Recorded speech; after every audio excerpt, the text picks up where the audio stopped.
இளம்பெண்களும் இளைஞர்களும் அந்த Saturday night fever என்று சொல்வார்கள் மேலை நாட்டு வழக்கத்தின் அடிப்படையில் அந்த சனிக்கிழமை இரவை கொண்டாடுவதற்காக தங்களுடைய பணிச்சுமை மன அழுத்தம் என்று பல்வேறு காரணங்களை இவர்கள் சொல்லிக் கொண்டாலும் கூட சனிக்கிழமைகளில் வெள்ளிக்கிழமை இரவுகளில் சென்னை போன்ற பெருநகரங்களில் உள்ள கேளிக்கை விடுதிகள் நிரம்பி வழிவதை நீண்ட காலமாக பார்க்க முடிகிறது. சாலைகள் எங்கும் இவர்களின் மது வெறியாட்டத்தை மக்கள் பார்த்து விரும்பி இருந்த காலங்கள் உண்டு. இப்போதும் அது தொடர்கிறது. எதனால் இது ஏற்பட்டது? உலகமயமாக்கல், தாராளமயமாக்கல் என்று சொல்லி மேலை நாடுகளும் பன்னாட்டு நிறுவனங்களும் இங்கே தமிழ்நாட்டுக்கு நோக்கி வந்தபோது அது வணிக வாய்ப்பை, வேலை வாய்ப்பை பெருக்கியிருந்தாலும் கூட, பொருளாதாரத்தை பெருக்கியிருந்தாலும் கூட, நம்முடைய நிலத்தின் பண்பாட்டை, நம்முடைய வாழ்க்கை முறையை முற்றிலுமாக தலைகளாக மாற்றி போட்டது. அதன் அடிப்படையில் தான் 19 வயது நிரம்பிய யான்சி மதுபான விடுதிக்கு செல்ல வேண்டிய நிலை ஏன் ஏற்பட்டது? 17 வயது நிரம்பிய இன்னொரு சிறுமி செல்ல வேண்டிய நிலைமை ஏன் ஏற்பட்டது?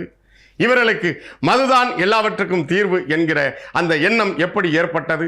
திரைப்படங்கள் இதற்கு மிக முக்கியமான காரணமாக இருக்கின்றன. திரைப்பட கதாநாயகர்கள் இந்த சமூகத்தை எப்படி வழி நடத்தியிருக்கிறார்கள் என்பதை நாம் பார்த்து கொண்டிருக்கிறோம்.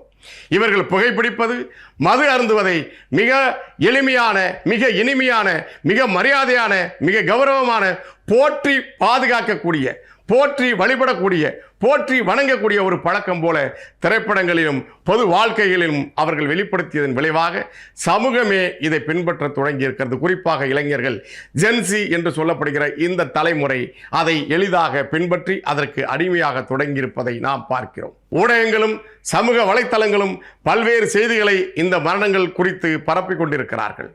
இது மரணம் அல்ல, திட்டமிட்டு நடத்தப்பட்ட படுகொலை.